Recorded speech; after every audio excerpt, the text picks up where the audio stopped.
بسم اللہ الرحمن الرحیم ایاک نعبد و ایاک نستعین۔ السلام علیکم میرے پاکستانیوں، آج میری ویڈیو تاریخ کے ظالم حکمرانوں اور ان کو اللہ کی پکڑ کے بارے میں ہے۔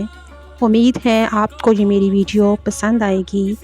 ناظرین، فرعون کا دریائے نیل میں ڈوبنے کا کوئی پروگرام نہیں تھا، مگر اسے ڈوبنا پڑا، اور شداد اگلے سینکڑوں سال اپنی جنت میں عیاشیاں کرنا چاہتا تھا، مگر دروازے پر پہنچ کر مر گیا۔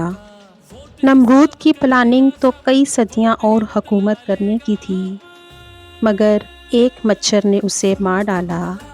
یزید نے حضرت امام حسین رضی اللہ تعالیٰ عنہ کو شہید کر کے اپنے لیے لمبا عرصہ کی بادشاہت کا انتظام کیا تھا، مگر 3 سال بعد ہی عبرتناک موت مر گیا، اور آگے اس کی نسل بھی مٹ گئی۔ اور ہٹلر کے ارادے اور بھی خطرناک تھے، مگر حالات ایسے پلٹے کہ خودکشی کرنے پر مجبور ہو گیا۔ قصہ مختصر، دنیا کے ہر ظالم کو ایک مدت تک ہی وقت ملتا ہے، جب اللہ کی پکڑ آتی ہے تو کچھ کام نہیں آتا۔ سارا غرور، گھمنڈ، تکبر یہیں پڑا رہ جاتا ہے۔ ظلم کی تاریک سیاہ رات خواہ کتنی ہی لمبی کیوں نہ ہو، سحر طلوع ہو کے رہتی ہے۔ یہی قانون قدرت ہے۔ فرعون خدائی کا دعویٰ کرتا تھا، لیکن اللہ اس کو ڈھیل دے رہا تھا۔ لیکن جس دن اس نے ظلم اور ناانصافی کا بازار گرم کیا تو اللہ کی پکڑ میں آ گیا اور غرق ہو گیا۔ میرے پاکستانیوں، ہمیں مایوس نہیں ہونا، خواہ کتنی ہی مشکلات آئیں، کیونکہ مایوسی کفر ہے۔ سحر قریب ہے، دل سے کہو کہ گھبرانا نہیں ہے۔ ہمیں نہ مایوس ہونا ہے، نہ ہی مشتعل ہونا ہے۔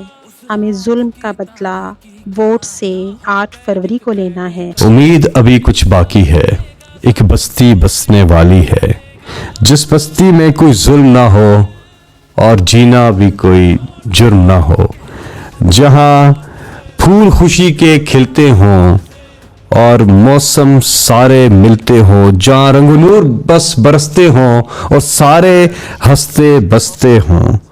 امید ہے ایسی بستی کی جہاں جھوٹ کا کاروبار نہ ہو، جہاں دہشت کا بازار نہ ہو، جینا بھی دشوار نہ ہو، مرنا بھی آزار نہ ہو۔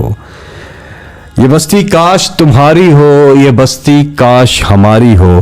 اس آنگن میں غم کی شام نہ ہو، وہاں خون کی ہولی عام نہ ہو، جہاں منصف سے انصاف ملے، دل سب کے سب سے صاف ملے۔ ایک آس ہے ایسی بستی کی جہاں بھوک سے روٹی سستی ہو۔ امید ابھی کچھ باقی ہے، ایک بستی بسنے والی ہے۔ میرے پاکستانیوں، ہمیں نہ مایوس ہونا ہے، نہ ہی مشتعل ہونا ہے۔ ہمیں ظلم کا بدلہ ووٹ سے 8 فروری کو لینا ہے۔ 8 فروری مارکائے خیر و شر ہے۔ ویڈیو پسند آئے تو لائک کر دیجئے اور اس ویڈیو کو زیادہ سے زیادہ شیئر کر دیجئے، اور 8 فروری کو ووٹ ضرور ڈالیے، کیونکہ یہ سوال ہے پاکستان کا۔ مزید اچھی ویڈیوز کے لیے میرے چینل کو سبسکرائب کر دیجئے۔ آپ سب کی سماعتوں کا بہت بہت شکریہ۔